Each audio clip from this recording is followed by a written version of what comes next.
This ain't just talk. This is smack talking raw. You ready, Pinky? Judge always Ron. Let's lay the smack down. Boom.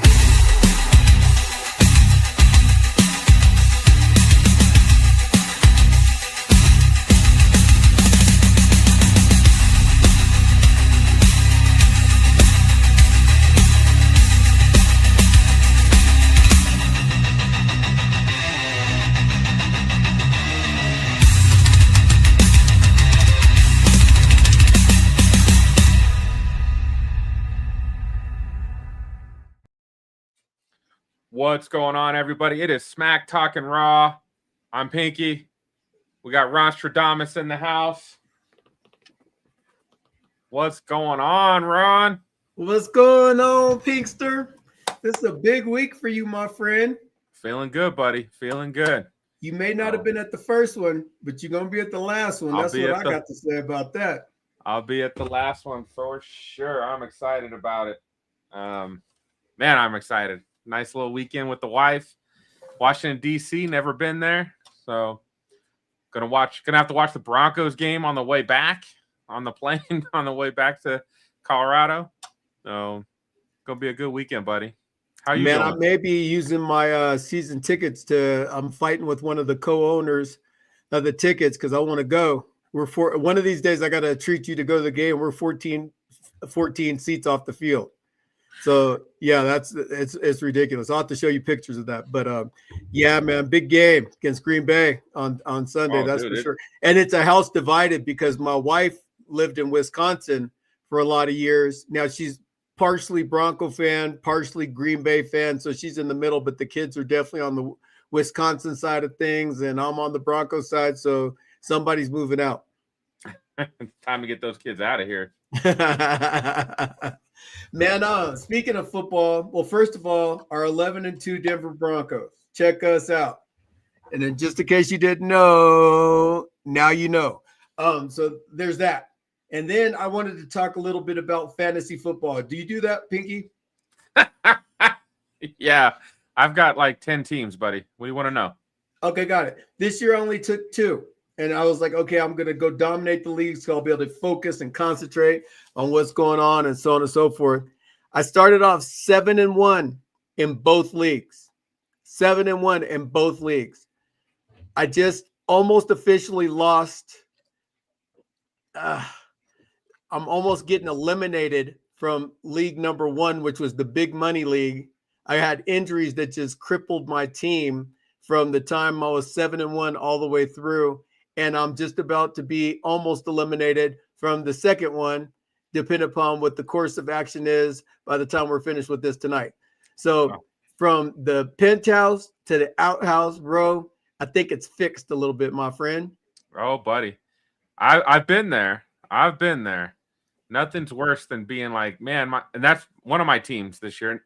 And again, nobody really cares about other people's teams, but my team this year, similar thing. I had a bunch of injuries. I had a couple guys on suspension. I've just been managing it. I got into the playoffs. I am in.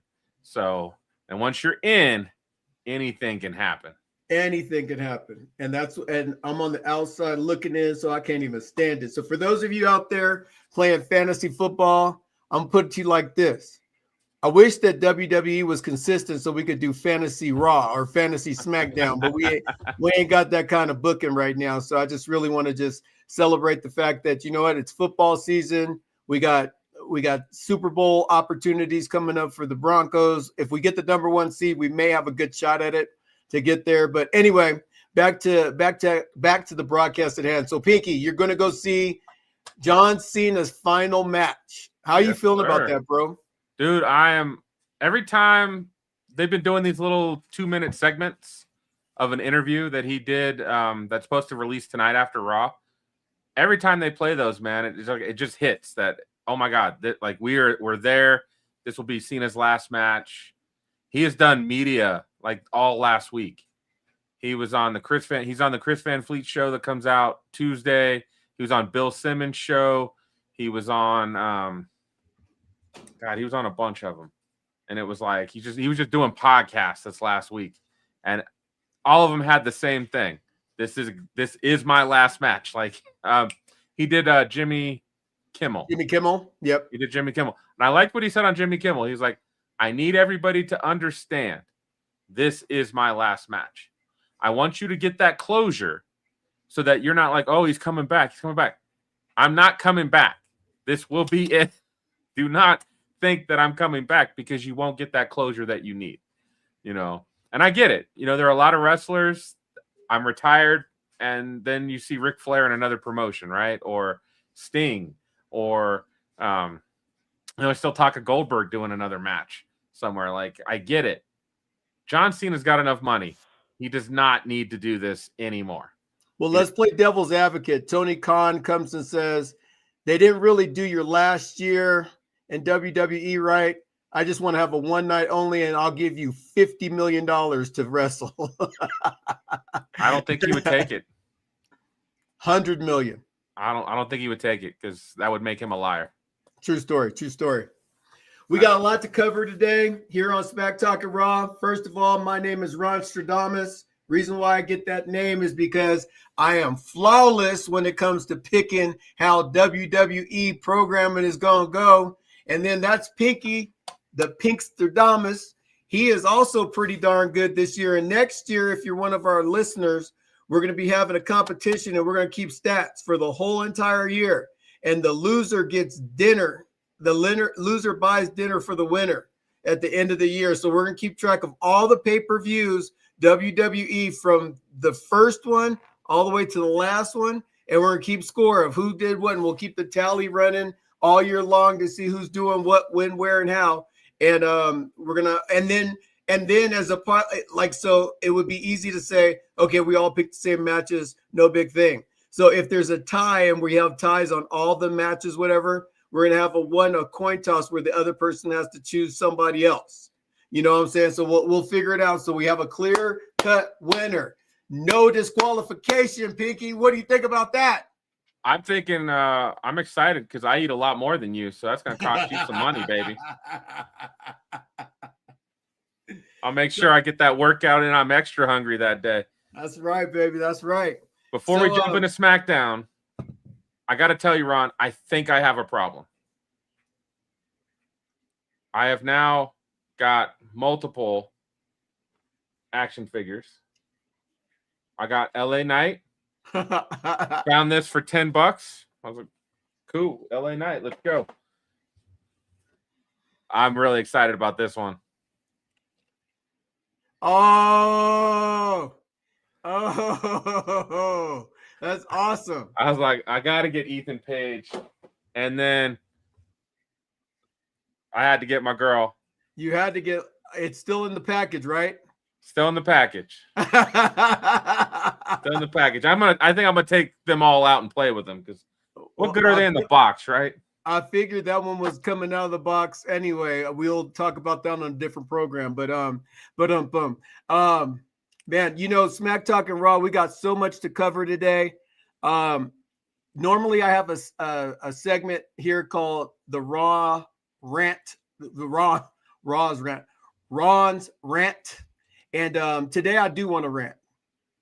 What I want to rant about is how come I knew Gunther was going to be inside of the last match with John Cena a month and a half ago. He wasn't even wrestling at the time, but we got a notification saying that Gunther was going to be. So they had this whole tournament, and I'm thinking, okay, at some point in term, they're going to swerve us. And why did somebody let that out? Because it takes away the whole momentum. Unless. And so my Ron's rant has hope today. Unless there's a swerve coming in with regards to who is John Cena's final match.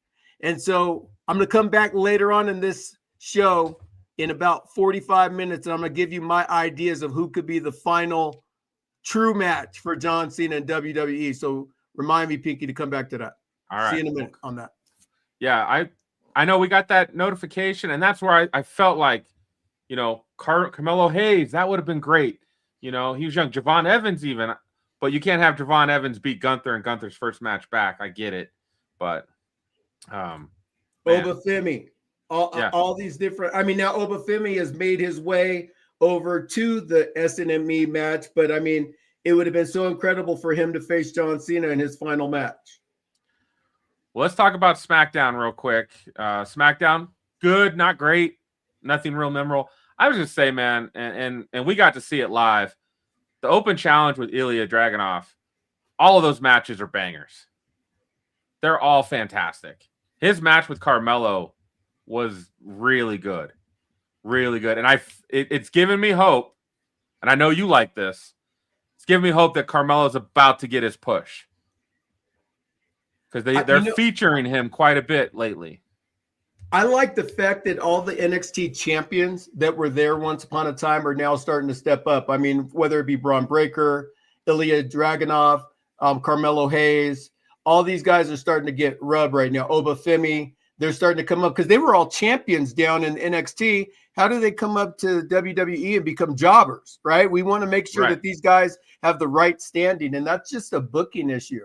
Triple H, when he used to run NXT, there was always the conversation that Vince McMahon didn't see Triple H's vision inside of guys. And I think the same thing goes now. You got Triple H not seeing Shawn Michaels' vision with regards to these wrestlers that are coming up. So it just comes back to that whole,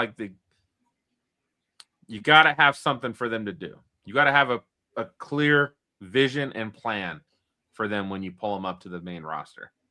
And, the booking's just not good sometimes, fortunately. I know that with the previous regime, and it's a bummer because WWE didn't get the true payoff, but the Undisputed Era, those four guys had all the belts in NXT, and not a one of them came up to the main roster. Not one of them. They could have been the New Age Four Horsemen or what have you. But I really think that Vince McMahon put the kibosh on that. That's what caused the problem. But Adam Cole, Roderick Strong, Kyle Fletcher, and all those guys that were there, they were fantastic wrestlers, fantastic brand. And I'm just grateful that Ilya Dragunov right now is starting to get a good run and a good name in the United States Championship run that he has. So it's awesome. I'm every week, the pop for Ilya is getting bigger and bigger every week. So I like that. I am an Ilya fan. He just puts on great matches, man. And there's something about that I really enjoy. So the Open Challenge is the best thing on SmackDown right now. Hands down. And then we had this match. We had the Open Challenge, and then we had this match was the match to end the night. And it was this was another banger. This was great. And I know people are hating on Gunther. I'm still not on the bandwagon that Gunther should be Cena's last opponent, which I know we'll get back to your theory here later. But there's just if anybody's going to give Cena a really good match, it's going to be Gunther. This match with LA Knight was awesome. And there were moments that you felt like LA Knight might win. And then there wasn't. The only thing I could say about this whole program with LA Knight is that I hope that there's a huge payoff that dude gets for his character work. Because for him to be either he's going to become a mega superstar or he's going to get fired. Because he's either pissed somebody off bad, or he's in a situation to where he's about to be strapped with a rocket boot to his butt and just go to the next level. Because there is no reason why. Then let everybody know LA not the thing, right? Guess who's had the most matches this year? LA Knight. 70. I think after this one, it was 76 matches this year. And some people don't even have 30 on the year. He's got 76. Pretty remarkable. Yeah. So I'm rooting for him. I'm a Gunther guy. I love Gunther, but Gunther and John Cena, their match, they have no chemistry with each other. Gunther hasn't even really said anything until recently about John Cena. So it's all of a sudden you're going to put it's like the proverbial we met at the club. and now we got to do business with each other, right? Right. It's awkward. Yeah, it's kind of an interesting thing. I'm just going to focus on the match right now, and the match that these two had was really good. And I liked that like crossface that Gunther put on LA Knight to tap him out. I like that more than the sleeper. I was like, oh shit, that looks like it hurts. Yeah, he had LA Knight strapped into that pretty good for sure. So yeah, I enjoyed that a lot. This was just great, man. Besides the outcome, which I feel like the outcome was inevitable. Gunther's like Thanos, he's inevitable. It's gonna happen. So good to Gunther, and we'll come back to him in a little bit and give him some more flowers. Okay. So let's move on to one of the I had such a great time. I had to watch it in segments because I was kind of busy this weekend. But NXT Deadline, Ricky Saints, Obafemi. This is the first championship match, men's championship match, to open a PLE for NXT. Which I was like, oh, that's kind of a crazy stat, right? That this was the first one to open a PLE. Did you check this? Did you get this match? I only saw this match. I didn't know where it fit into the big kit and caboodle. Oh, so good, man. Such a good match. Such a good match. I will tell you that move when somebody's up on the apron and Oba just slaps him down, immediately I go, damn, like that. Like, I don't care who you are. To be moving and then all of a sudden go the opposite direction. You gotta feel that. You feel that one in the morning the next day. Yes. For sure. Yes. No. I missed Oba though. Oba coming back and getting a chance to get in the ring and stretch his legs. It was really good to see him. And the fact that he's going to be challenging, I'm not challenging Cody Rhodes, but having a match with Cody Rhodes is awesome. Dude, that was his first match since he lost to Ricky Saints 2 months ago. And he looked like no time had passed. He looked great. He's fantastic. He put the what's his finisher called? Why am I drawing a blank? I love Oba. I'm drawing a blank. Now I'm gonna look it up. Obafemi finisher. People are gonna be like, how did you forget? I'm like, I forgot.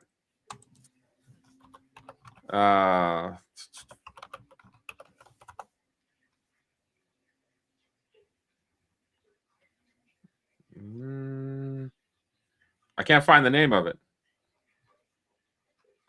While you're talking, I'll find it. All right, you find it for me. Find out what the name is. But he did that, and it's always awesome. The pop-up falling power bomb. Yeah, it's awesome.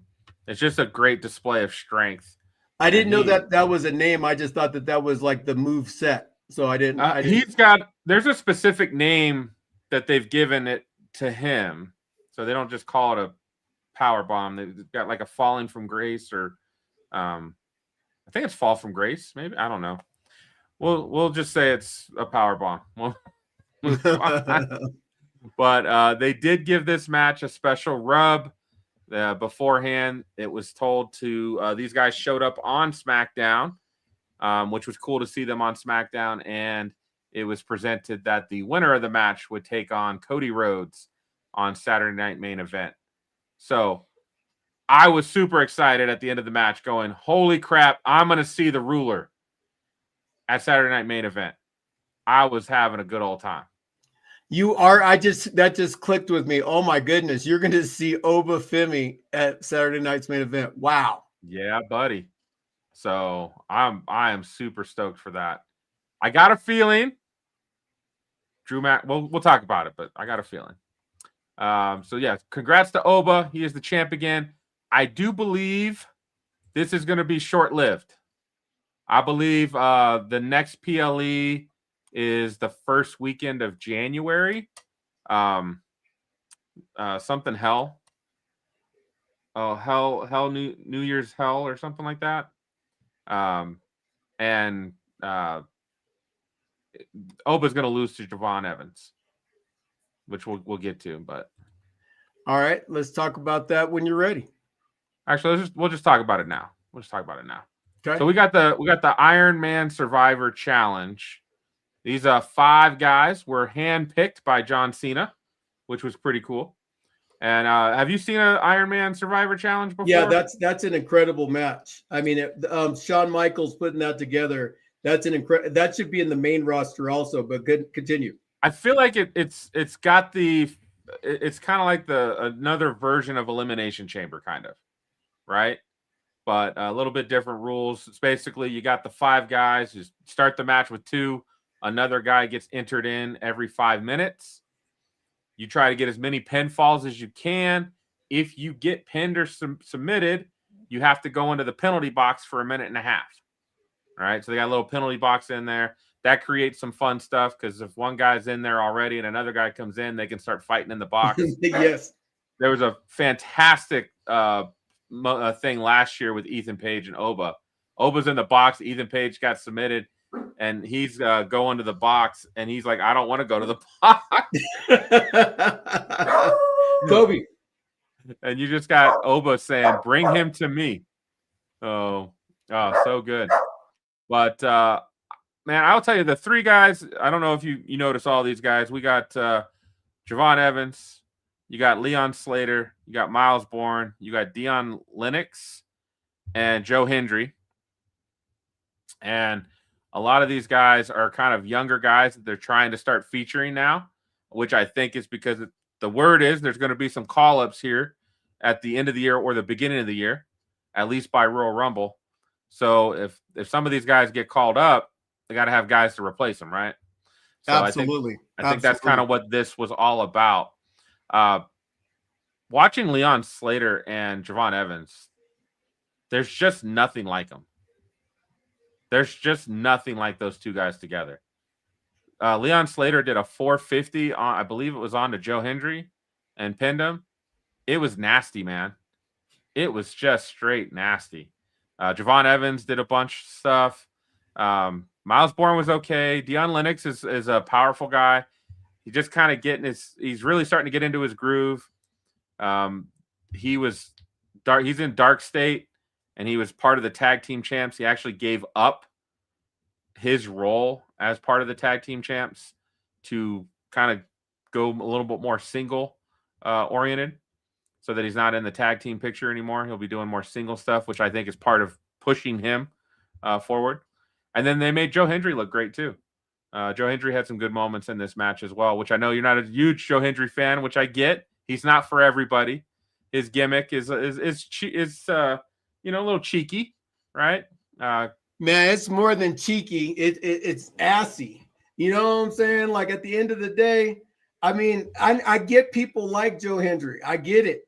When I first heard of this Joe Hendry guy coming on and he turns around and he smiles, and I'm like, and then what? What do you do? And I watched him wrestle, and he's okay. You know, there's nothing great about him, but he's over. So kudos to people that turned to wrestling because of Joe Hendry. Me, not so much. I mean, I like Joe. He's a good guy. He's pretty good in the ring. He doesn't do anything that you haven't seen before. He is kind of that guy. I just have no doubt that he's going to be your baby face. You know, he'll be on the main roster as a baby face within the next year, I believe. Turn him a heel. Turn him heel. And I think they're going to and put him in a doink costume. Then he'll be more interesting. Oh, easy. So this was a really fun match. Javon Evans pulled it out. He will now face Obafemi. This was great. I'm excited for that. I do think Javon Evans will beat Obafemi at the next PLE, and that will be Obafemi's last match in NXT. Is what I'm predicting there. So yeah, I think that Oba doesn't need to be an NXT anymore. I think that he needs to be a main roster superstar without a doubt, 100%. So this, they didn't actually have a graphic of this on the site, which was kind of funny, but we had Izzy Dame and Tatum Paxley have a match. Izzy Dame recently had turned her back on Tatum Paxley and helped her lose the title against JC Jane. JC Jane was able to get the title back from Tatum and Izzy was the reason for that. This storyline's actually been really good and really interesting. It's probably the best storyline going right now, just based on the betrayal, and Tatum Paxley's acting has been really fantastic, like almost like crying in the ring. So it's like she's really putting out that emotion. This match was good. Nothing amazing, nothing great, but they were telling a really good story all around the ring. It was really cool. So, well, tonight would be my day to watch NXT. And for those of you that are tuning in now, we normally release this later on in the week, but we're doing a special episode of Monday because Pinky is going to be heading to DC. For those of you that haven't already tuned in, to go and watch John Cena's last match. Now, don't think that Pinky hated. He asked me if I wanted to go many, many moons ago, and I declined. So it would have been really crazy, me and Pinky being out in DC together, but only one of us would have came back. Well, it's okay, Ron. We still have New Orleans. We still got New Orleans. New Orleans is it. Let's get it. So this was good. We'll move on from that. You know my guy, Ethan Page. Yeah, baby. So again, I hope Ethan Page is able to get his way away from AAA. Right now, he's really involved in the AAA circle since him and Chelsea Green are the mixed tag team champs. He's done a lot of title defenses against wrestlers from AAA. He has helped build up their profile and get them noticed. Mr. Iguana, El Hijo del Vikingo Jr. or Wagner Jr. I think he's even done some stuff with La Parca. He's done stuff with a lot of different AAA guys. Awesome.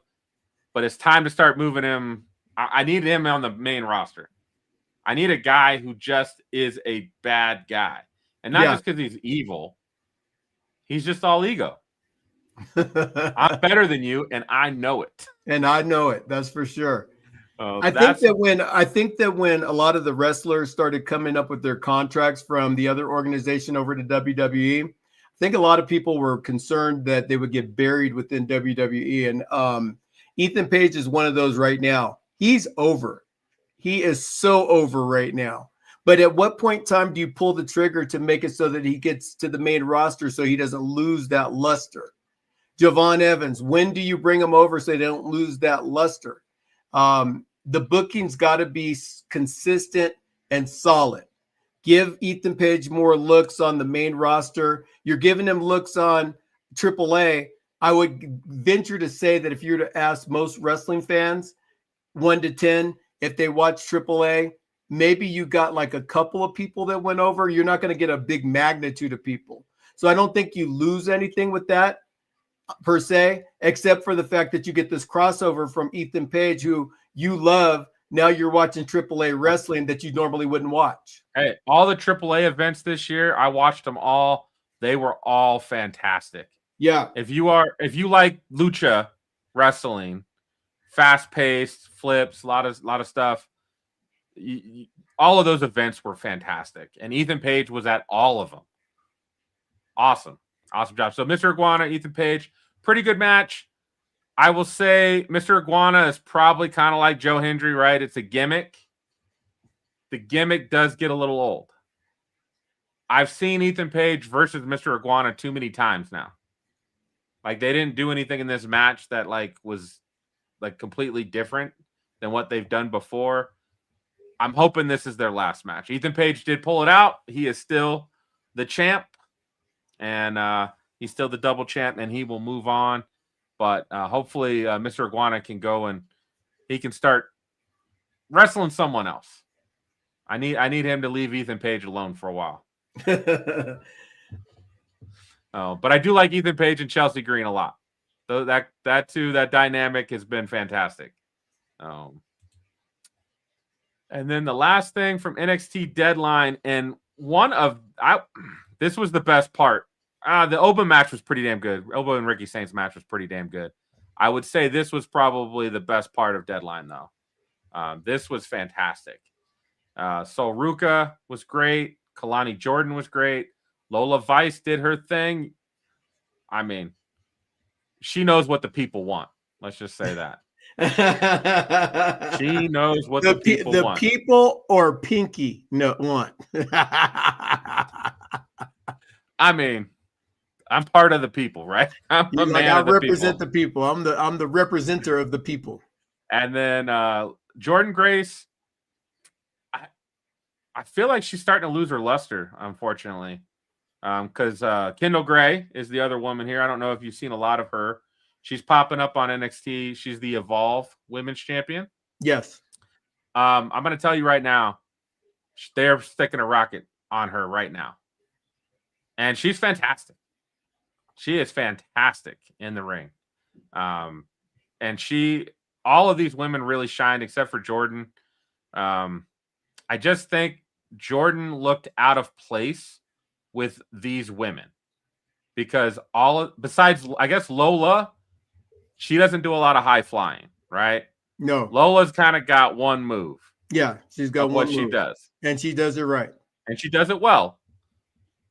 But when you have these contrasting styles, Kalani Jordan, Sol Ruca, and Kendall Gray all do a lot of flying, flips.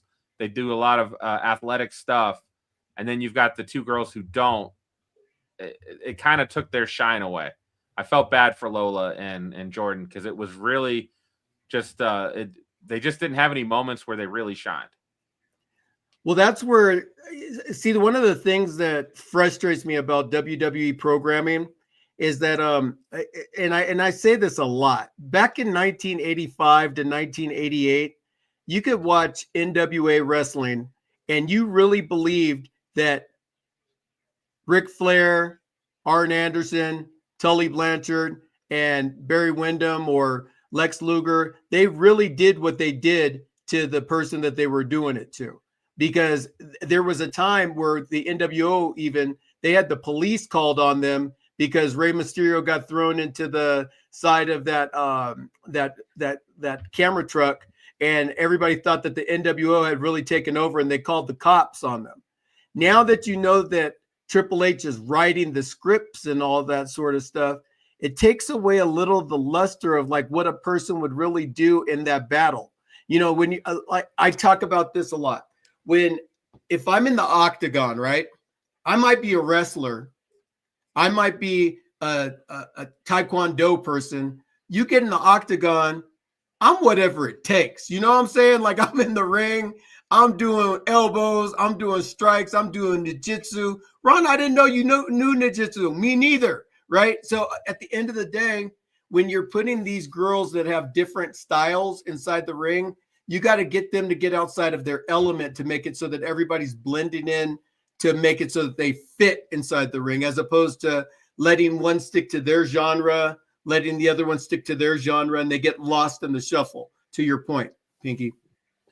So Kendall Gray did win this, which I will say one of the things about both Iron Woman and Iron Man Survivor matches, they both had a pinfall with like seconds to go to win it. And I was like, that, like, you did it twice, right? Like I saw it already on the women were first and the men were last. I feel like they should have changed it up. If we had a last second pin for the women, maybe you just have a guy dominate and he got 4 points and everybody else only had 2, right? Versus, you know, having another last second. And the men, everybody had 1. Javon got the pin at the very last second. And this one, Kendall Gray got the pin in the very last second to become the Iron Woman Survivor Challenge. So she will be facing JC Jane for the Women's NXT Championship, which I think she will win. Because she needs to. She needs to. She's on NXT almost every week as the Evolve champion. Her profile is rising, and I do believe Sol Ruca is going to the main roster as part of some of the call-ups that they're talking about. I'm trying to think if Sol Ruca and maybe Jordan.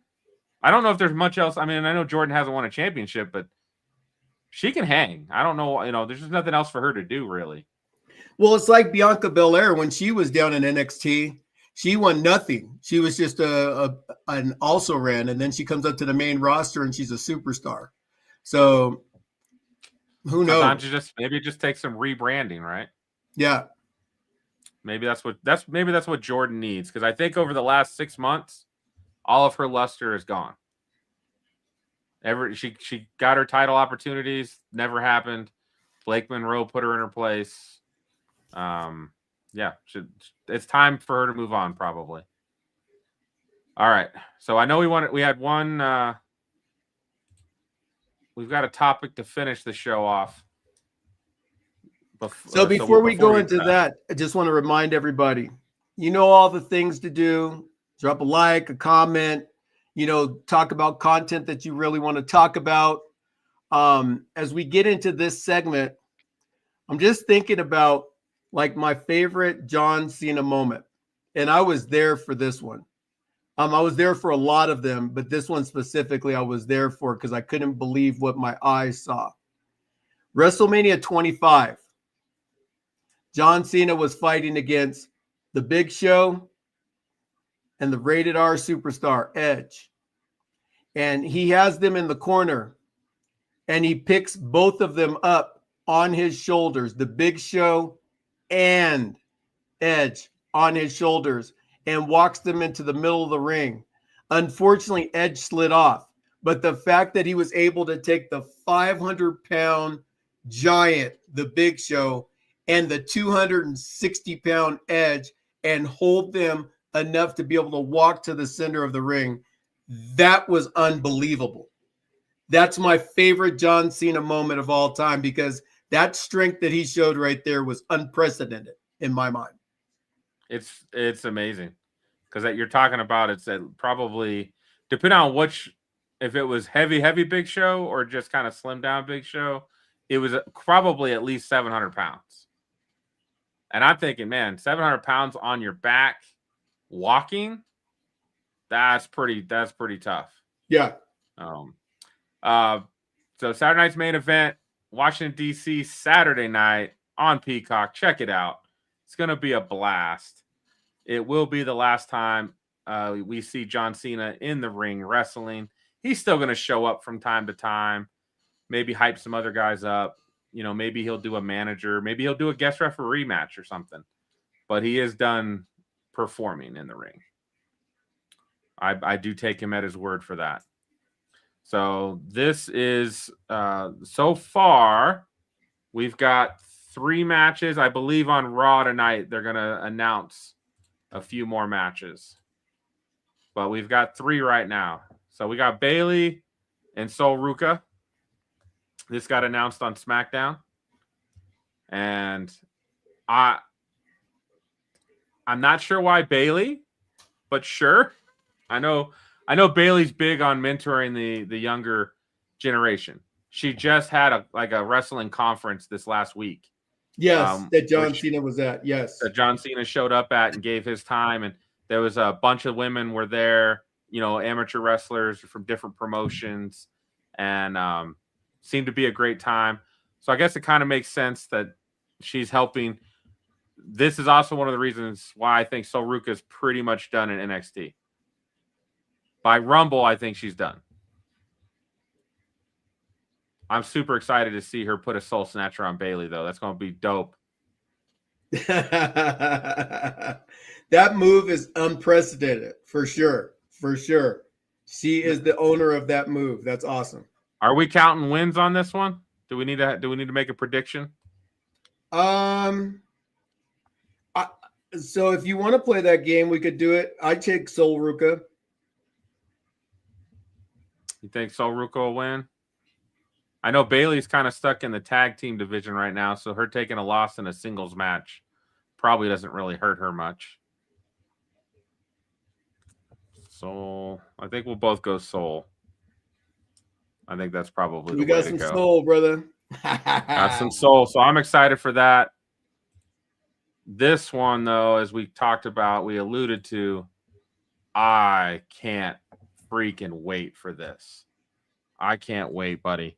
And I've got to bring up. I took a screenshot of it. I sent you that tweet from Obafemi. Yes. The biggest factor is change. When change met the dinosaurs, he sent the meteor. When change met man in the Old Testament, he sent the flood. And when change comes to the main roster asking for Cody Rhodes, he will send the ruler, the destroyer, the bringer of war, Obafemi. Damn, that's so good. So good. Like, I'm scared for Cody right now. And I know they're not going to let Cody win.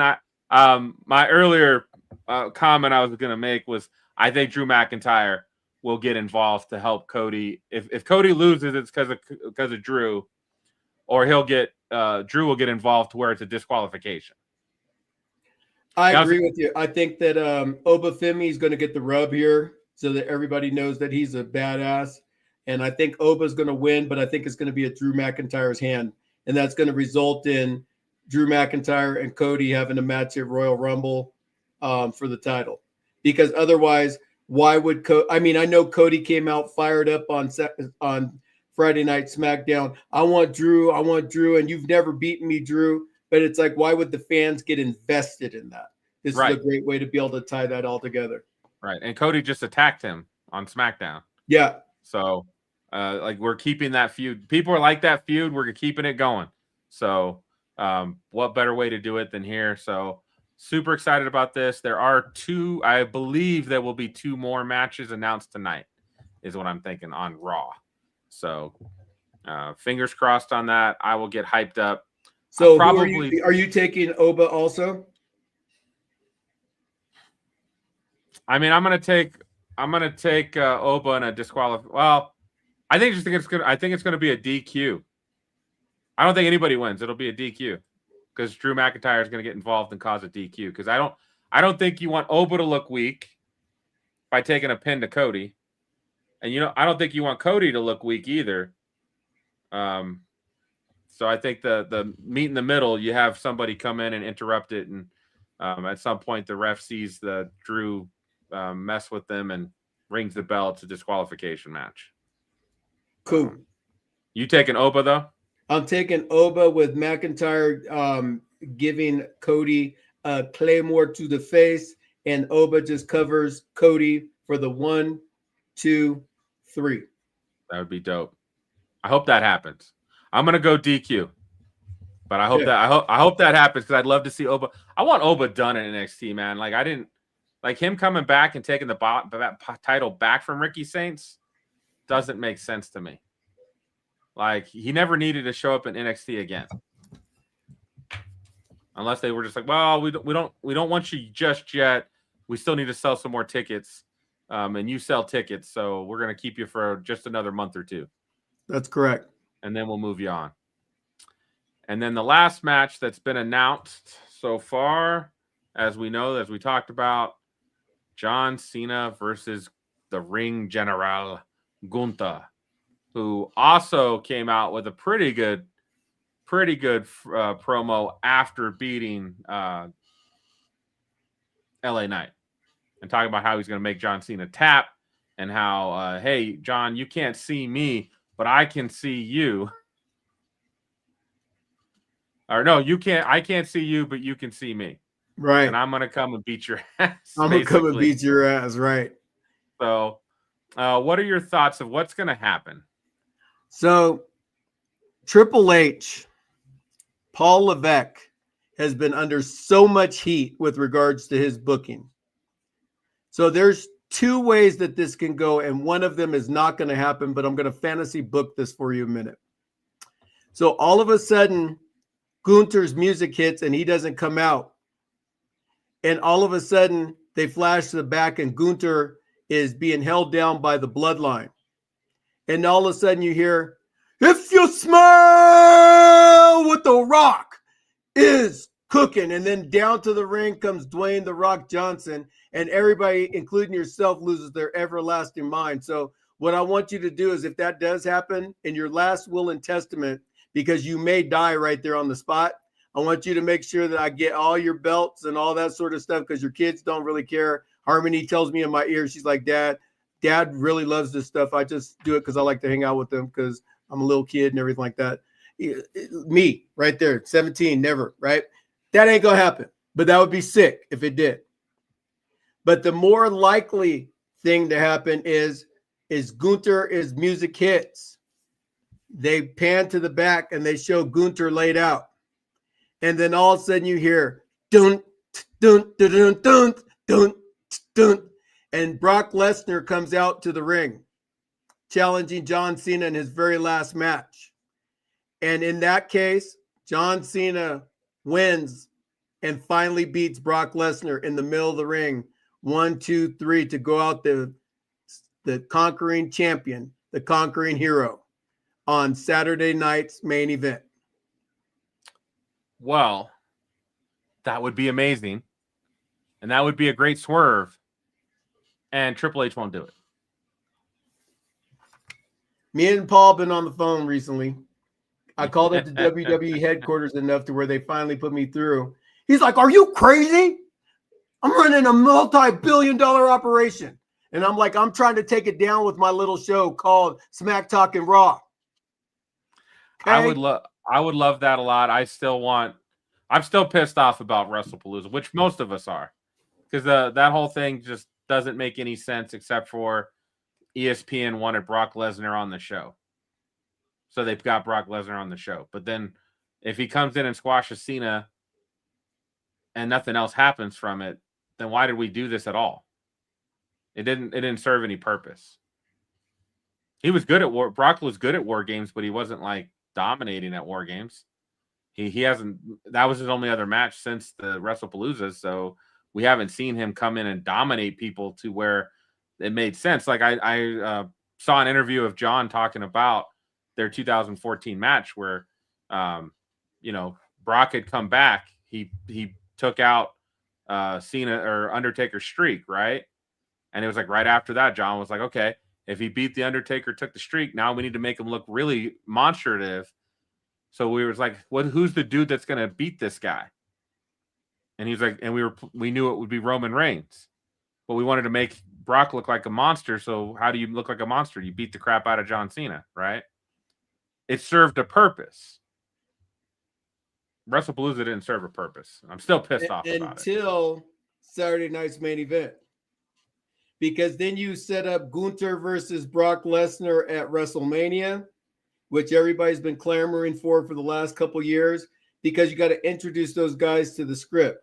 If Paul Levesque has any... Paul.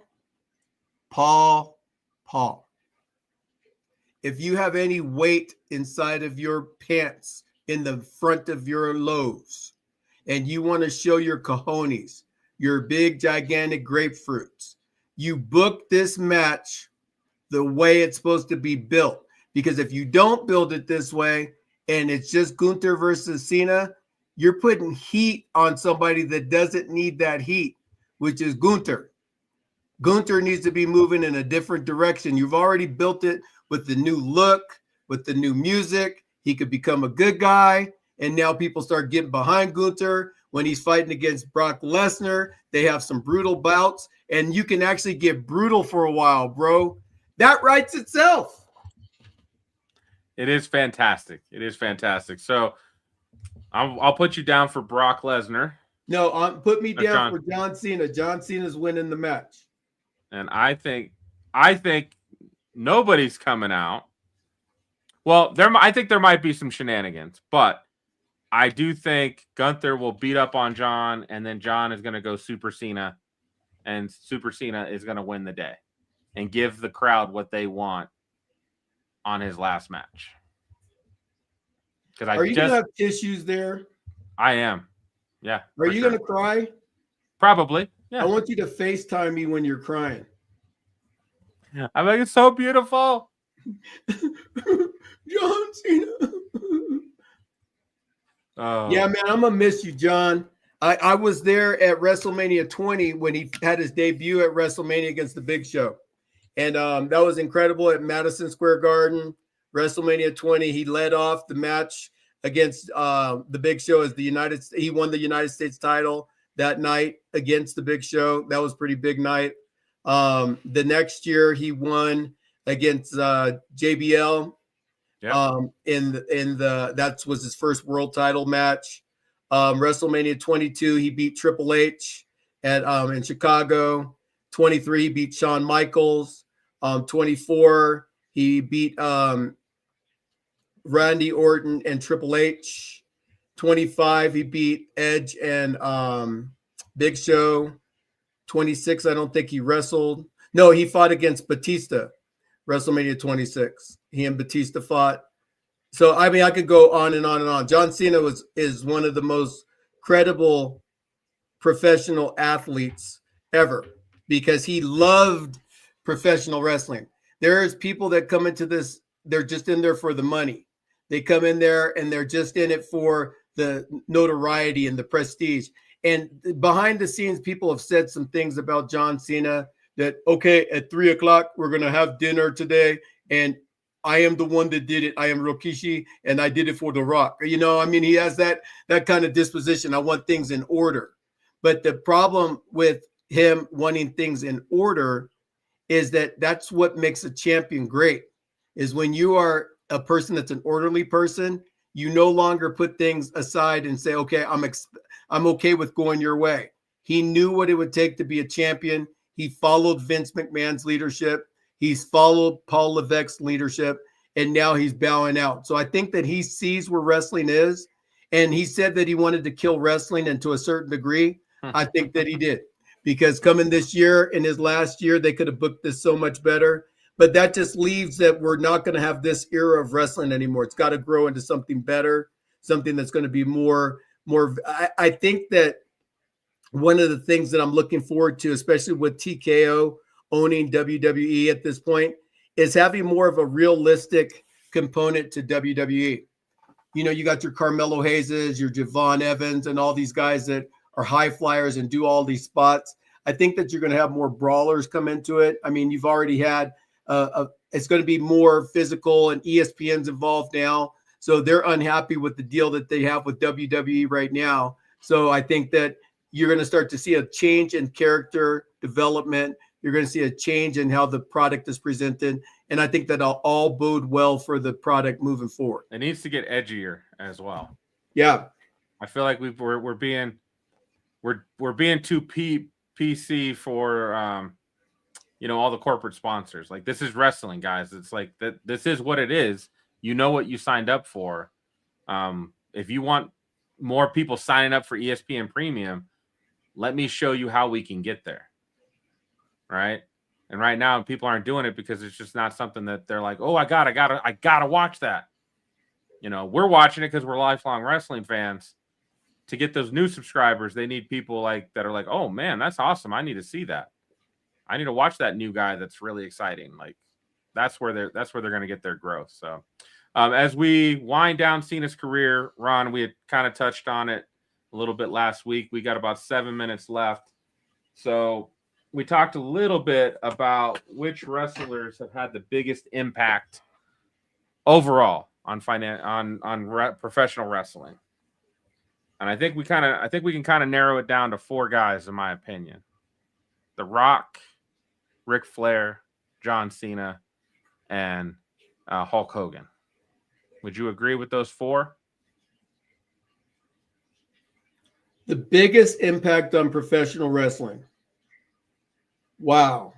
I've been thinking about that since you brought it up, and I don't agree with Ric Flair. I think that Ric Flair was an incredible wrestler, but as far as selling tickets into big arenas and stuff like that, he didn't do anything outside of WCW at the time or NWA at the time. He was just a great wrestler. I think that the 4 tops ever, you're going to be looking at Hulk Hogan, Stone Cold Steve Austin, The Rock, and then, as weird as this may sound, Pat McAfee. And the reason why, as weird as it may sound, is his crossover coming to WWE to just be a part-time broadcaster landed the WWE the ESPN, because he had the exposure. He already had the platform with ESPN. So that gave more eyeballs to the WWE product from an ESPN standpoint. Like, we already have one of our guys in there. Maybe we can take advantage of this. You got Pat, he's giving the global branding of WWE out there to a marketplace that otherwise wouldn't know about it. He's Piper's Pit on ESPN. I do like that he's helping out by always having interviews, always having guys over. When the PLE is coming on ESPN, all of the wrestlers come through the Pat McAfee show and do an interview. So he's definitely doing his job. I mean, I still think John Cena would be the guy over Pat McAfee, but I like where your head's at, that if we're talking about current individuals that are helping build professional wrestling, Pat McAfee would be on that list. And it is one that not many people would think of because, again, he's not a full-time wrestler in the ring. He's done some matches that have been pretty damn good as well for a guy. But his impact is being felt. Like he's coming back to the desk next year, right after college football season. I wanted you to be mad for a minute. I do believe Pat McAfee does have a lot of street cred for some of his matches, and I do believe his global appeal is great. But of course, John Cena is the fourth person that I would. I figured you were trying to poke the bear, but I'm a nice guy, Ron. You didn't. You gotta. You know what? I'll send you Caleb's number. You can text him and be like, "How do I poke the bear and get him to really get pissed off?" He'll give you the details on that. I have seen you leave the program for sure. I've seen you leave the program. So to conclude out our show, ladies and gentlemen, we're just a couple of normal dudes that love professional wrestling. And sometimes I'm pissed off at it and I talk about it because I've been watching it since I was little. And when the glove don't fit, you can't acquit. I got to call you to the task, Paul Levesque. So the thing that I'll share with you, and for those of you that got that context, good job. If you didn't, call me up later. But we love this thing called professional wrestling. We're committed to making sure that we give you the most unadulterated, unbiased programming that there is. Tune in. We normally broadcast later on in the week. We're especially broadcasting right now. For those of you that are watching Monday Night Raw right now live, good job. Hopefully it's a great show tonight. There's a lot of good stuff that's going to be coming up. But Pinky, you're going to be traveling, so I send you off with traveling mercies this week. If you see something I should have, call me. And I actually got to send you a wire. I forgot to do that. I got to send you some money. And then when you're there, if you see something I must have because it needs to be a part of my collection, hit me up, and I will definitely send you some money to get that too. But we love Pinky, and we're sending you off with great time. And hopefully that the last time is now. Is not your last time is now. We want you to be back here and be a whole bunch better. And if you guys are ready for John Cena's last match, it doesn't matter because he's already said he ain't coming back. And if you want him to come back, we got 2 words for you. Suck it. See you next week. Yeah. Smack talking raw. Ron and Pinky in the house. We the main event, yo, the crowd gon' scream. Cena hit the ring, you can see me theme. See a punk pipe bomb, truth getting told. Stephanie Vaquer in the ring looking bold. Pinky's on the mic, Ron's got the play.